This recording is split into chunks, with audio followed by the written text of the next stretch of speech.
apa pun memang kena cari spek dulu lah kalau rabun ni. So memang kadang-kadang tu waktu pagi tu pun dah mana spek dengan anak main lah semua kan.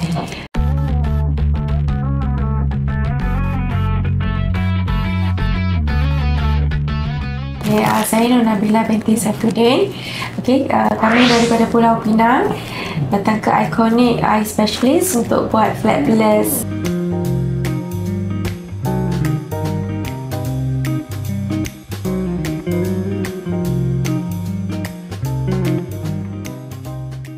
Mudah, cepat, senang, selesa, selamat, kekal insya-Allah. Saya faham. Saya tenang. Saya bahagia. Saya gembira. Saya buka mata. Saya tengok tengah. Itu saja.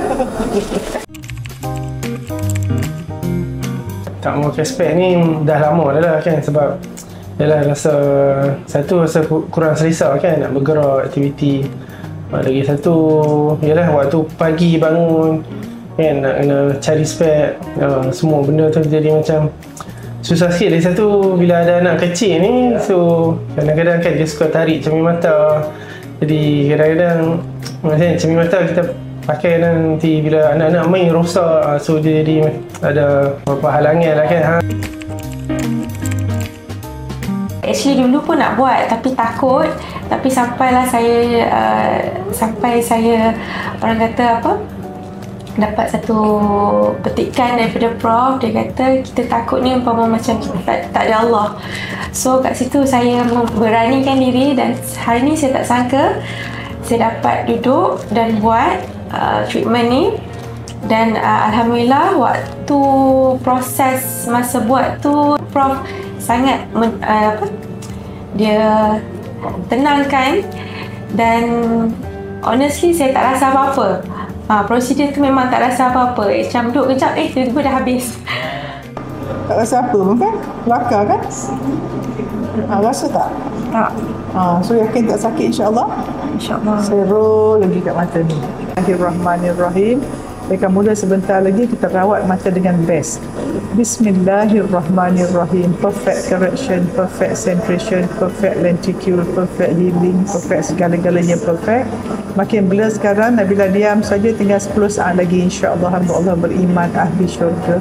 Husnul khatimah, berikan jodoh pertemuan, dapat jodoh yang baik, jadi isteri mitali, ibu mitali, hidup penuh kebaikan, bahagia dunia akhirat. Mata kekal sihat selama-lama, mata penuh kebaikan, siap. Alhamdulillah. Amin. Pertama kali sampai ni bila saya tengok klinik ni, so saya dapat bayangkan bahawa memang dia sediakan satu perkhidmatan yang luar biasa lah untuk perkhidmatan mata ni, sebab kami dari Penang ni memang tak ada, nak kata orang Islam yang sediakan perkhidmatan untuk ni lah. Bila ke sini, so dapat tengok orang Islam sendiri yang dapat sediakan, rasa macam seronok lah kan. Lepas tu kemudian bila masuk semua layanan staff semua okey, so dapat rasa macam satu suasana yang best lah kat sini kan. Yang tu lah, Cepat lah. Satu proses pun cepat, layanan pun okey. Dia cakap 3 jam tu, 3-4 jam tu tak rasa langsung.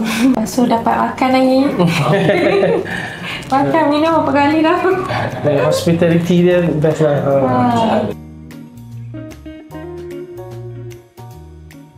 Tak rasa apa kan? Buat tu. Macam rasa menyesal takut kan? Kan, sila. Jangan takut. Jangan overthinking. Datang je ke Iconic Eye Specialist ni buat treatment, jumpa check up dulu. Tengok treatment apa yang terbaik untuk semua, boleh buat. Dengan husband sendiri boleh buat. Alhamdulillah, saya dah bebas rabun di Iconic Eye Specialist.